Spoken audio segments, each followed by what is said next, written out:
Yeah. Right. Yeah.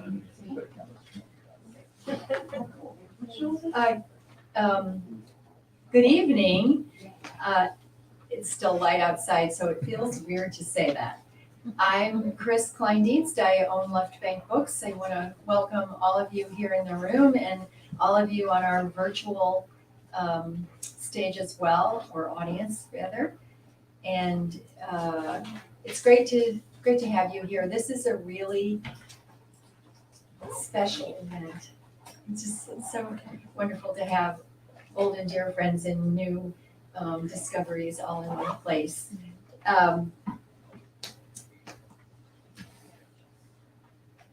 We're especially thrilled also to have Erin Quick here with the St. Louis Poetry Center, who we are doing this event in conjunction with. The Poetry Center, as you probably know, has a tradition of free workshops and is currently living in the High-Low in the Grand Center Arts District, which is a really cool space. They have grown to offer a number of significant education and community programs, including free workshops and their popular curated reading series, the Poetry at the Point and Observable Readings. And since 1960, the month of May presents the annual poetry concert, the reading of prize-winning poetry of the year's contests, which are free and open to all. I hope I'm getting this right. The Poetry Center membership is also open to all, as in you don't have to think of yourself as a poet to be a member. And most events are free and open to the public, as are most of the bookstore events. So it's always wonderful to work with you guys. It does rely on its members to help fund these important and enriching programs, as do we, in a different sort of way. So the best way you can ensure that you have events like this to come to is to support them by buying the books that the authors who are here have written from this bookstore. It's really simple, and we are really grateful. We have a lot going on. I'm not going to list everything out, but we have between 200 and 300 author events a year. So probably there's some coming up in the next 10 days that might also interest you. You can find them on our websites under events. You can check out our Facebook page. They all go up there. You can subscribe to our newsletter, the e-newsletter, and find out everything that way as well. You can do that on our website. Really appreciate it. So we are celebrating Luther's debut collection, A Shiver in the Leaves. And what an honor it is to have the award-winning also author, translator, and Washington University professor Mary Jo Bang to read from her work as well. This is just like a wonderful opportunity. Mary Jo is the author of 8 books of poetry, including elegy poems, which received the National Book Critics Circle Award, and is the translator of Dante's Inferno and Purgatorio. She has received so many fellowships and major awards, including the Guggenheim and the Berlin Prize Fellowship, and she teaches creative writing at Washington University. I feel like everybody here knows already everything I say, but maybe our virtual audience does not, so bear with me. And we are definitely celebrating Luther's debut collection. Luther is the author of the chapbook Touched, and the founder of Shade Literary Arts, a literary organization for queer writers of color, and co-hosts the Poet Salon podcast with Gabrielle Bates and Dujay Taha. He's the recipient of the Ruth Lilly and Dorothy Sargent Rosenberg Fellowship and the 92Y Discovery Poetry Prize. His writing has been published basically everywhere. So amazing. He curates a monthly poetry newsletter called Loose Poetry Hour. And no surprise, he's a WashU alum, currently, however, living in Seattle still, and where you were born and raised. Just a tad about it, nestled in the backdrop of Seattle's flora, fauna, and cityscape, A Shiver in the Leaves wrestles with the interior and exterior symbiosis of a gay Black man finding refuge from the threat of depression and death through love and desire. Jericho Brown calls A Shiver in the Leaves a wild ride collection of poems that concerns itself with love and chiefly what it means to experience the pleasures of erotic love while aware of one's own Blackness. Everything around me is Black for its own good. Luther Hughes is also a poet of the family and the natural world, unquote. So I'm not going to stand up here any longer. I am going to bring one of our poets up here. I actually don't know who's going first. And I should mention that Mary Jo has a new book coming out very soon. So we expect to be celebrating with you again later this year in the fall. Please welcome Mary Jo back.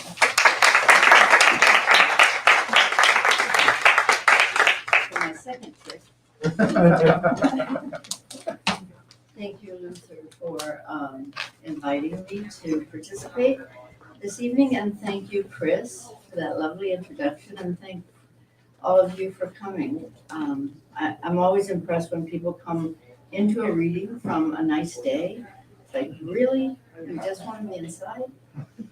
So I'm going to read 5 poems from this forthcoming book, and then Luther can take over, and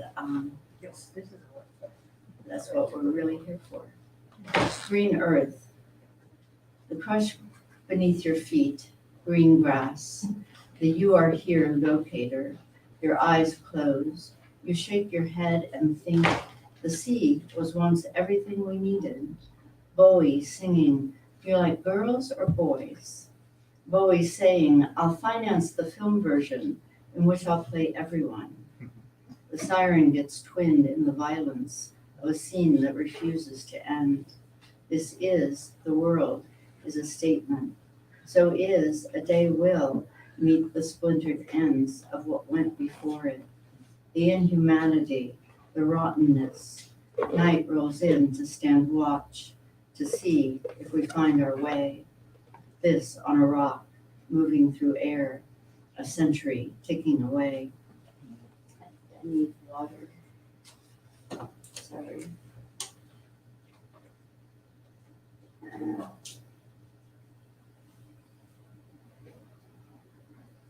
I always think it's rather unseemly, this bottle thing, but I'll turn my back. Our evening is over us. It's the trading in of the workday categories, hours, clouds that linger inside plate glass corner windows, a man's head blocking the view, to become instead a faint future caption at the bottom of a photo of hibiscus. There is no getting around the fact that each of us is a world of our own, an entity, a pageant of one. Just like you, I feel my way forward, letting the back of my hand brush against the matte wall as I watch the chiaroscuro movie of my mind. There should be no anxiety in knowing the world will die when we die. This is how it is with us. The real is wherever we are. The days refuse to stay put. Speaking is a way of living with the ruin we are given. Hotel Incognito. I was here once, but not looking like I do now. Someone filmed me on the balcony. A man held my hand while dancing. You can see I was wearing a backless black dress. On the way out, I ran into a mean girl I'd known years before. She was basically the same, equally awful but older. She told me she'd married a judge. How apt, I thought. thought, how simply beyond repair. The pavement outside, the plate glass sparkled in lamplight, mica embedded in a mattress of slate. I was walking away. The ghostly X at the center of the turning door kept pushing me out. I was going through the motions of deciding. I didn't belong. Not then, not there, not anywhere.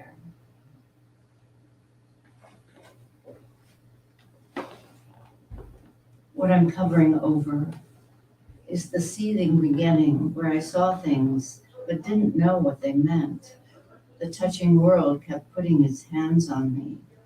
There is no way to replicate what made no sense when it happened. What anything might mean after the fact is simply conjecture. That said, I am still alive inside it, and so see it acting like a glass tumbler code, where the usual method is one number turns while the others wait, then the next, the next, the next, not in the same row, but all eventually and rarely, but sometimes, all turning at once. Sitting here now, the chasm below is the dizzying Grand Canyon all over again, and sadly, all over the world. The expansive now, with its glowing circle, moves into place like a globe one can't actually know because it's always changing. Whole countries come and go. A secret retreats into its shell.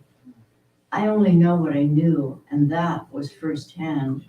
It's little to nothing keeps me here and makes me think. I would know what hell was if there were one outside of this one. Meanwhile, here comes a monster. And this will be the last poem. A starting point. I told myself 500 would be enough to begin to make a plan. In the end, it was over 2,000 when we divided the cash we kept in a tin.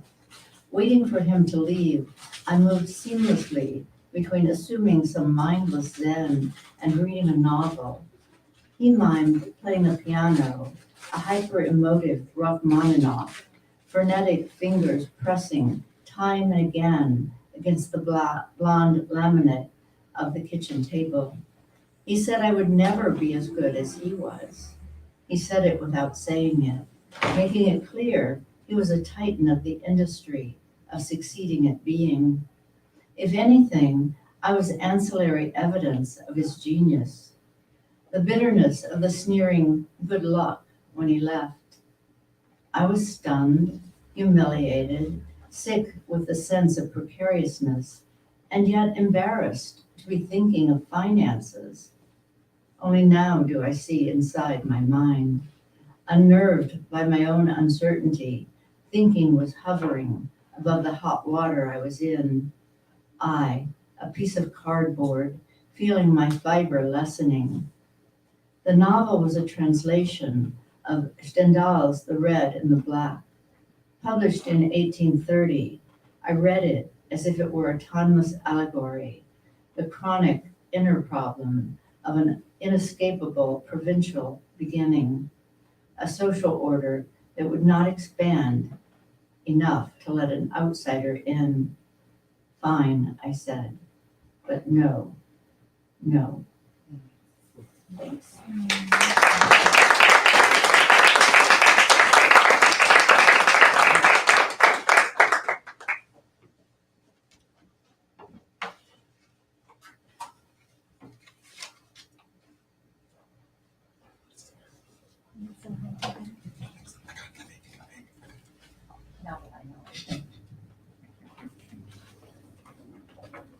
Tenor, after Jean-Michel Basquiat. Crows and more crows. One crow with a rat hanging from its beak. Another crow with its wings plucked empty. I wanted so much of today to be peaceful, but the empty crow untethers a feral yearning for love that is so full of power, of tenderness. The words fall to their knees, begging for mercy like tulips in wind. I don't wear the crown, for the time's power has tainted my body, but I can tell the difference between giving up and giving in. If you can't, ask the crow that watches me through the window, laughing as I drink my third bottle of wine. Ask the sound the tree makes when the crow has grown disgusted with my whining. After years of repression, I can come clean. I was a boy with a hole other boys stuffed themselves into.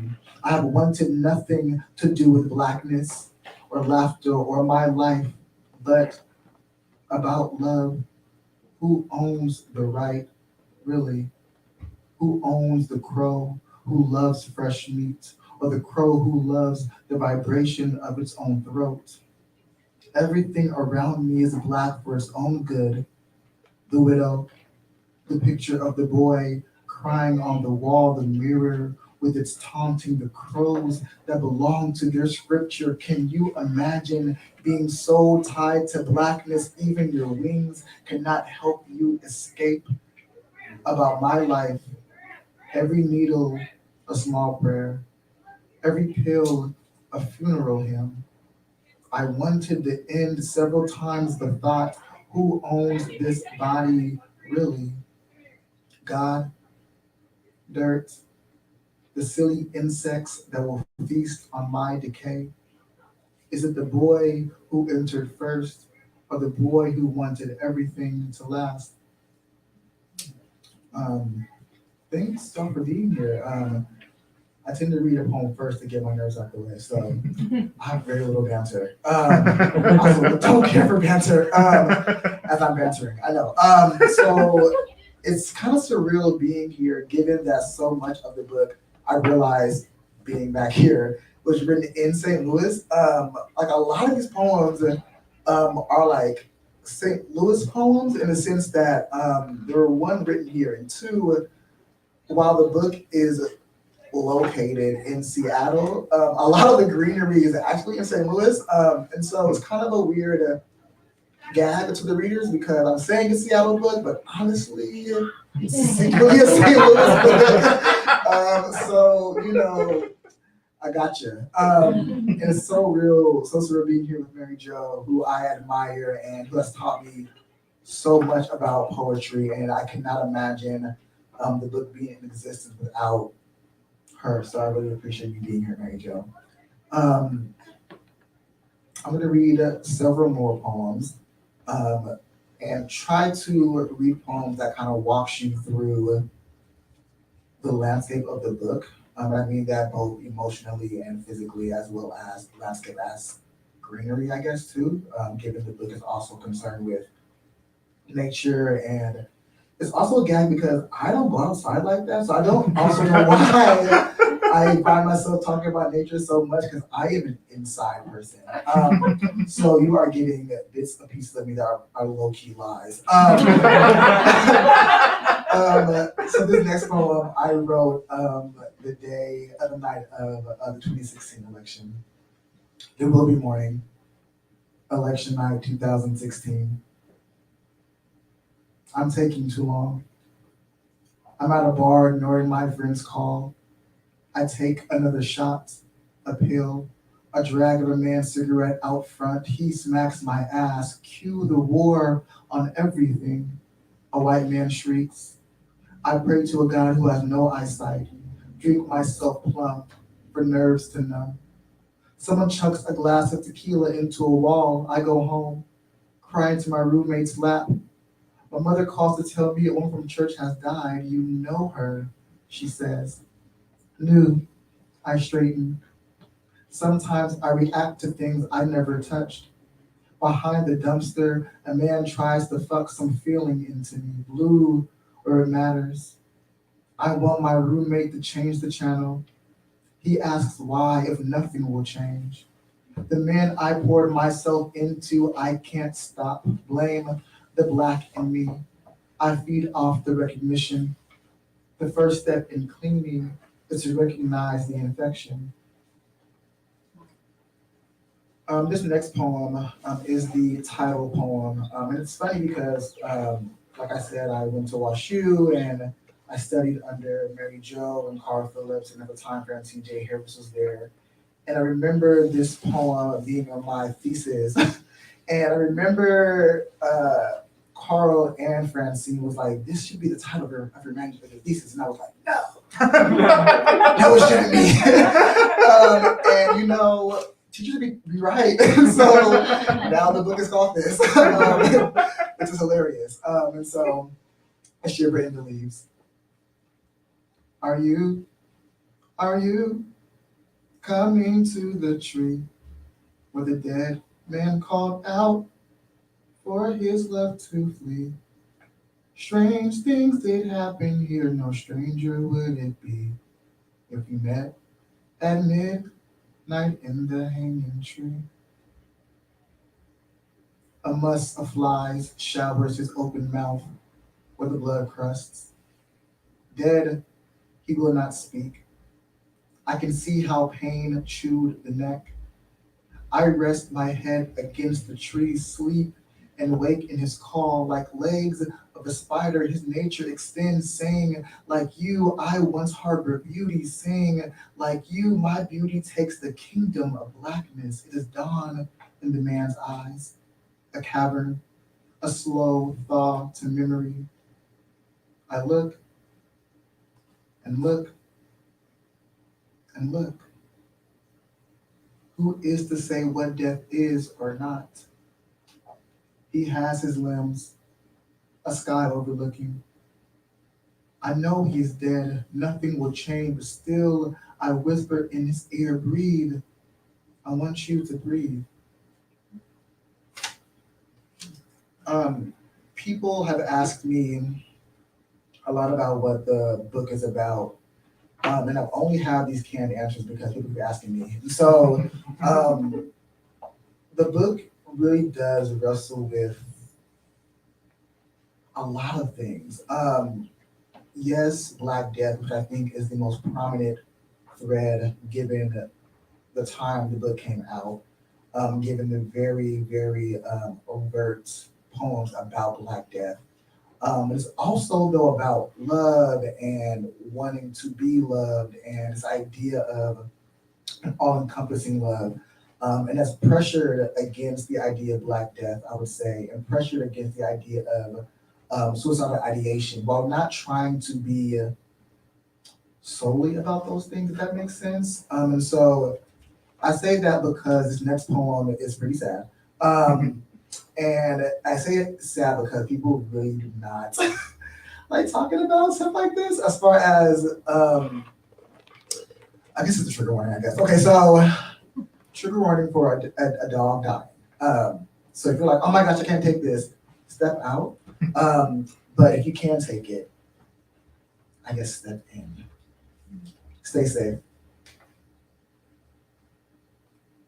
The dog outside won't stop swallowing the city with its harping. Sooner or later, some good citizen will peek through their blinds, asking themselves about the fuss, wanting to know what cruel somebody abandoned such loyalty. Some golden retriever, some snip-tailed Rottweiler, who knows? Next to me, he is asleep, the one I love, the one who promised me a dog in the long seasons to come. He says when the sun is at its most weary, when the sky collapses into the cascades, when the wounds of autumn vanish into miles of snowy flesh, then the truth is, who knows what will happen to either of us? We're always one bullet away from the graveyard, a murder of memorial hymns. And if that's the room we've been born into, why do sparrows break the morning with song? Why do fir trees fight bark and roots for their green? Sometimes I hear the earth's sunken voice saying, come home, come home. And who am I to argue with the one who has given us so much? But dear, eager earth, I want him to live forever. I want the dog outside to have met my dead dog. I hardly think of him, of how our neighbors shouted at us to shut him up. One day they did it for us, poured searing water onto his body. The grass around him became shredded hair. The flies fevered and worried. I watched what happened to an animal unwelcomed, undeserved. When I tell him this as he armors himself for the day, he says that will never happen again. And oh, to be as certain as wind. Not true. I want to say, but I can't have everything. I can't have the yellow from the small patch of dandelions, can't have the echo of laughter rolling over rooftops, over the hush of engines and bicycle bells, can't bring the dead back to life. We won't live forever, but I am afraid some wrong citizen will mistake him for a scar on the neighborhood. They will take him from me. I settle with a covering spell. Stay safe. He walks out the door and into a spray of silence. It's funny. It's not funny. It's funny. I actually was working on a similar topic about my dog dying, and I think Mary Jo's workshop several years ago. And it's funny that this poem came into being years later. So, which is to say, poems take time. So take your time. I'm teaching for some reason. That's weird. I'm teaching. That's so weird. It is February. Some odd stream of oak trees line the sidewalk like a phrase that never leaves the mind. I love you, or I have love for you. He kissed me this morning beneath the gray quilt of late winter like he loves me, and there's a difference in the work of nature today. Sometimes difference is simple, but today there's a woman at the bus stop screaming, I hate you, you fucking nigger. I watch as sunlight crumbles against Lake Washington, watch a bird that appears at first to be a raven, with the subtle twitch of its blouse wing turns crow as it lands next to a puddle of trash. Is the woman angry or frustrated? There's a freckling of pigeons, tired of the leftover Starbucks. There's a man grabbing the ass of another looking at me as if I were a forest to be lost in. There's always a way hunger declares itself. Is that what it means to be Black in Seattle? Standing here admiring the rotting moan of car horns as if nothing were happening? The white man next to me looks at me and shakes his head, mouth shedding a smirk. A police car sirens a group of women not to cross, loud, red foul. If wondering, the woman is Black. Does that make a difference? On my phone, I read a caption that says, missed two but got four. Next time they won't be so lucky. Referencing 4 birds, each shot in the head or the unseemly breast. Does knowing the birds are American crows make a difference? There's smoke climbing out the sewer. There's a child laughing or crying. In the article beneath, 14-year-old George Steiny Jr. is killed by electric chair for being accused of murdering 2 white girls. His Blackness is never mentioned. This matters. It matters more than the shot crows, more than the woman who by now is so quiet, a city of her own. As I get on the bus, I wonder if she has a son. I want a son, which might be weird given I'm newly in love, given that we are Black. Isn't it irresponsible to raise a child in this city of Mammoth Hills and Mount Rainier teething away at the sky? I think I will die before I get the privilege. Sometimes I slush through this city and feel like I have died already. A few more for you all. If you feel so inclined, I forgot to ask this when I first started. If you feel so inclined to take a picture of me while I'm doing this, that'd be so great. And to send it to me afterwards with the archive. Cool. So I'm not really a poet who writes a lot of long poems, but I'll consider this a long-ish poem. I also am not a poet, I think, that does a lot of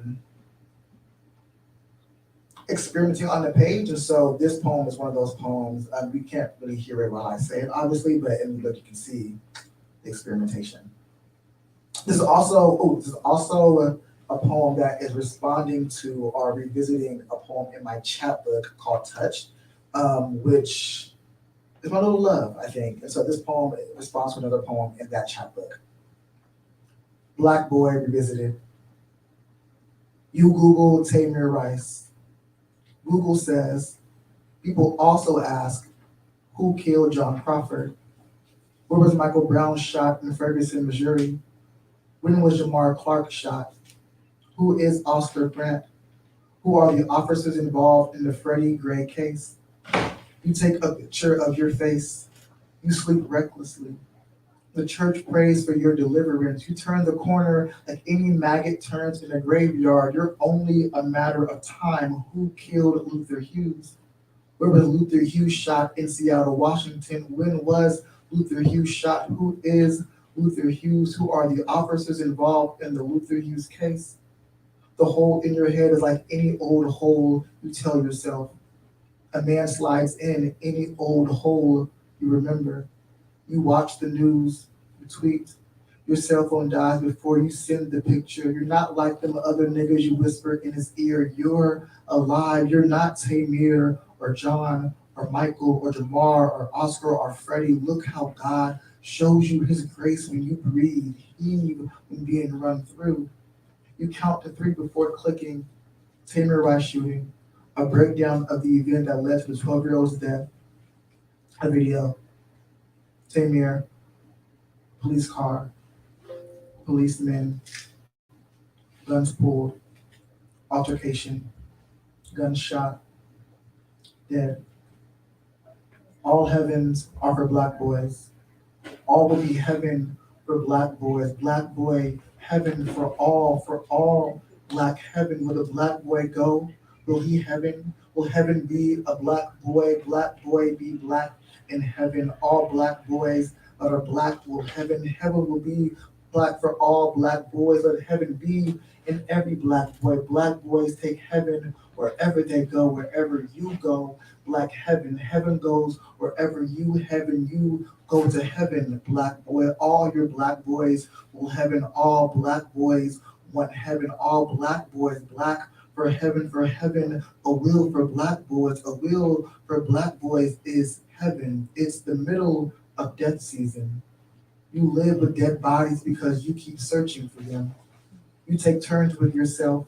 Imagine what coffin they'll lay you in. Mahogany, marble. You think love couples with violence. You visit a clinic to get rid of yourself. Before doctors, you had nothing but a history of names. Now you can add yourself, you think.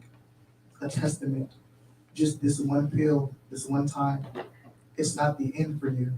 Swear it. Oh, thank you. I'm gonna read 3 more.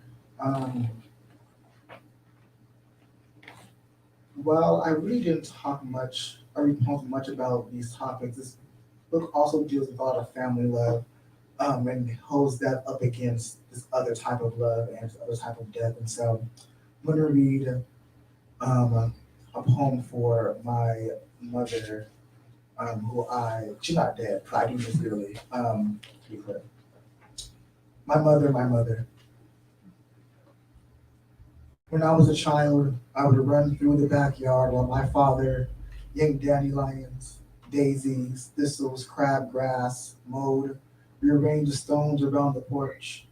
The task of men, though I didn't know. Blushed with cartoons and chocolate milk, one Saturday I found a bee working a dandelion for its treasure the way only God's creatures can, giving and giving until all that is left is the act itself. And there's faith too. My mother used to say in her magnolia lilt, it comes as it comes, there's a road to follow.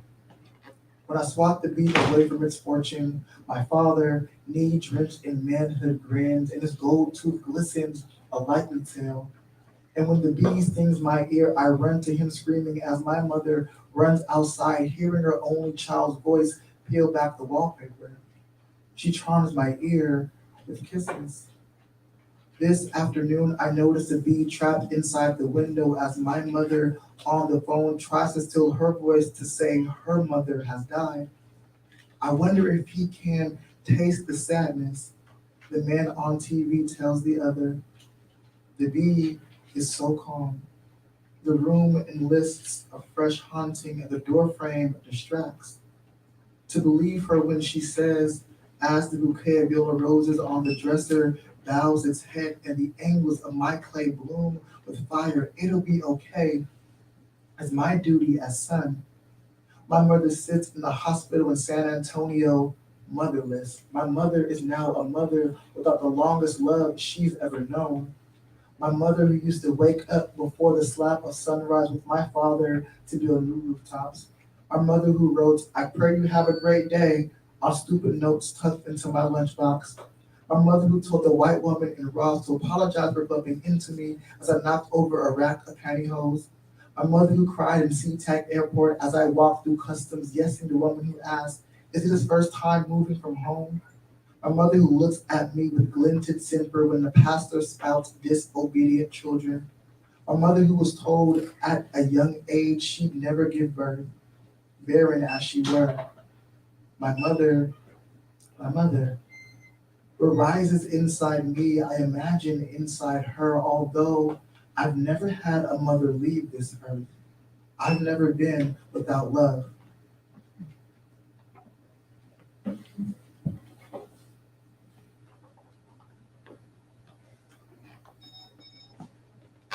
That's fine. Okay, here it is. Just two more. Mercy.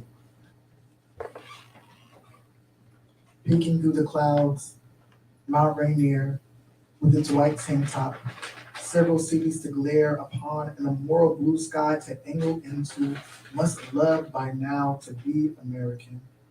When asked this by the woman in front of us on the night President Obama was elected, my mother and I in Walmart, isn't it a great night to be American? The cashier just nodded, but my mother yelled, yes, it really is, thank God. And yes, it was a great night to be American, there between the bags of Lay's and plague of batteries, to be black in America, thank God. But oh, mountainous beast, who am I to thank now? Years later, walking home from the bus stop, surrounded by midwinter eaten trees and new rice condos that my love was just shot by cops I worked today, mistaken as someone else. Is there a song for this strain of mercy? At home, the light flickers above us as we sip wine, letting the TV wash our bodies into quiet laughter. I know we should spend this time spitting on the name of America, how we usually do when another black person has been killed or when another country perfumed with our war, but there's beauty unaccounted for tonight. There are crows out back, tired from the work of flight and pilgrimage, ashing the branches one by one. There is the crock pot of red beans in the kitchen, its chestnut chest bubbling with bay leaves and sausage. I fear I have made a mess of being an American. Love, I'm done with the fear of never doing enough. Is there anything else you want to say about what happened today? I ask him as he takes a spoonful of home into his mouth. The laugh track on TV peppers the room and he shakes his head. What did I expect him? Black like me, American like me, and love like me to say after dusting the day along to get inside this four-walled pasture amid the morning of dirty laundry, the painting of a cracked moon guarding the wooden black dresser. Do you like the food, he asks. Yes, I do, I say, and I kiss him on the cheek. Thank you. It's my last poem, and I'll preface it by saying this book, and I guess me at one time, was obsessed with crow. I think nobody loves a crow more than me. I don't care what Ted Hughes has to say about it. I'm the Hughes that loves crows more than anybody else. And so I realized the obsession with crows was getting a little out of hand in the book. And so I wrote this poem in my attempt to not talk about crows. But of course, by not talking about crows, you bring crows into the room. And so this is my attempt to do so. Leave the crows out of it. morn, the town is on fire. Sunlight has sloughed its way through green tree apartment homes, past the sickly porch lights, the water tower tending attention. This is my town, my DNA on the eaves, my flock of goats heckling the fence on 64th, and him, having known no hills, no 7-Eleven to mind, claims the town despite the blackberry reaped from me. My babe barbed a heart. In the aureous hours of desire, the sky unbuttons its jeans. We linger into the Eden, the plow, ever so handsome plow, and heave, plow, and heave the gawk and hum, slow, like that. Nobody has ever truly risen the way my town has. Vernal and terribly livid, blooming air, the blue trust of Prius's blue grocery outlet inside me. Arch your back, says the town. I do. Thank you.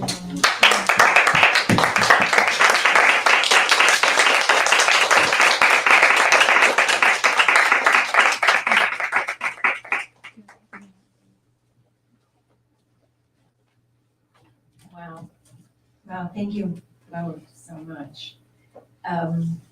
We do have some time for questions, if anyone has them. That includes the folks watching virtually, type them into the comment field. They just want to be sitting with these beautiful poems, but yes. Yeah, thank you all both for reading. This was such a lovely reading. I had a question for. Sure. This song. It was working before.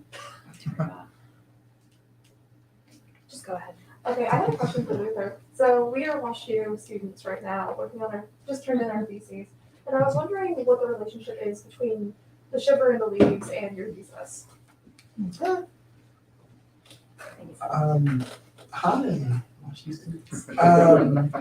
So the book is vastly different than my thesis. My thesis was an attempt to be a book solely about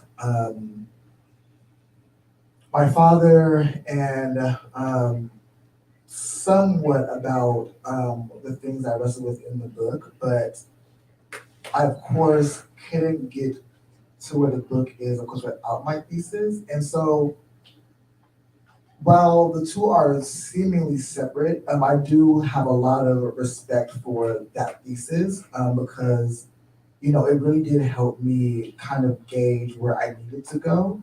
And fortunately, you know, the program itself for me was a program of potential and less about perfection. And so I felt really honored, as I'm sure you probably as well, that I had Mary Jo and Carl really push me to my potential and recognize that, you know, it doesn't stop there, but that just means this stops for me, right? In these 2 years or third year, doing a third year. So while I really wanted the thesis to be the book, I really wanted to be like, I'm done, like this is gonna be done. I was still living my life. I still had life to live and like more room to grow. And so I allowed myself to grow. And while a lot of the poems in this book are in the thesis, they took other faces and lives while I wrote other poems along the way that allowed me to then see why the book needs to be called A Shiver and a Leaf, right? And so like,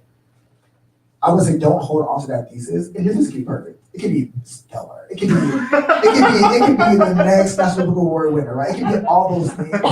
I'm just saying, you know, don't hold fast to that project because it's a project, right? It's not even a manuscript, it's a thesis, right? So you have to really allow yourself to move past those obsessions into other parts of your life outside of the world of academia. Good question. I never answered that ever in my life. Beautiful answer. Any other? Yes. I was wondering if you could talk a little bit about what your writing process is like or what that looks like.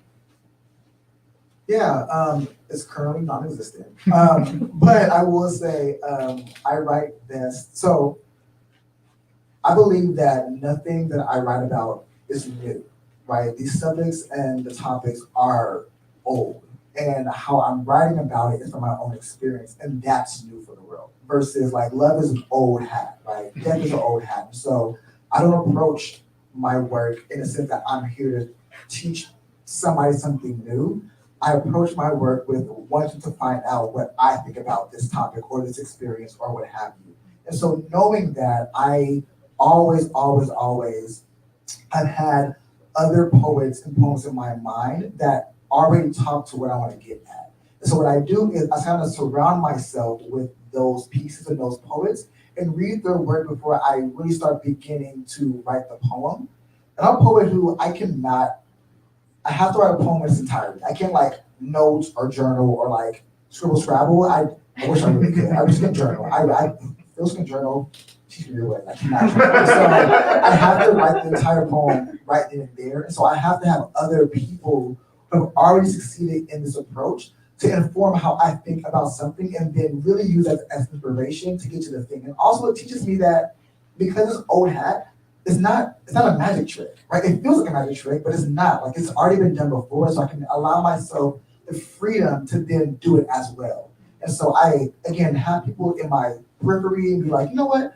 Robert Hayden already talked about this. Why don't I read what he wrote and then pull from that? Or, or Sharon Olds, or, our friends, or Mary Jo Bang, or I pull from folks who I already know are doing that and really quickly read what they're doing and then like, oh, they did it this way. Let me try to mimic that and then make it my own afterwards. And so that's kind of how I approach my writing. Awesome, thank you. Thank you for the question. Anyone else? Maybe it's. Can I ask one question of Mary Jo Bang? As opposed to the other Mary Jo's. Can you tell us about this book that's coming out this fall? Yeah, it's called A Film in Which I Play Everyone, which it comes from a Bowie quote. He did a online fan conversation, and someone said, any film roles coming up? And he said something along the lines of, actually, I want to write an autobiography and then film it where I play everyone, then I'm going to sue myself and I'm going to make so much money. And so I love that idea because I think that's what a lyric poem is. It's a movie in which you play everyone because who else is there? It's you and the page. So it seemed to fit really well with my perception of poems. And it also then allowed me to take the poems that I've been writing for the last like 6 years that I hadn't really had a direction because part of those, 3 of those years were the pandemic. And somebody would ask me to contribute to an anthology, or there was a shelter in place series that the Academy did. And so there were all these poems and I thought, what's tying them together? And then I realized that the way I approach a poem is kind of to construct a persona, and that all of these did that in various ways. And I use small pieces of my own biography. So the poem I read about the breakup with the money, that's all invention, except that person who was playing the piano on the blonde laminate, I knew that person once. And so I made a movie in which I used that person, and I read that novel, The Red and the Black, and it touched me, and that was many, many years ago. So each one you could think of as a vignette of construction, but there's a piece of me in it, and I'm driving the car. So that's what I think holds the collection together. That's great. Thank you. So, books, autographing, thank you so much. Can we give you another?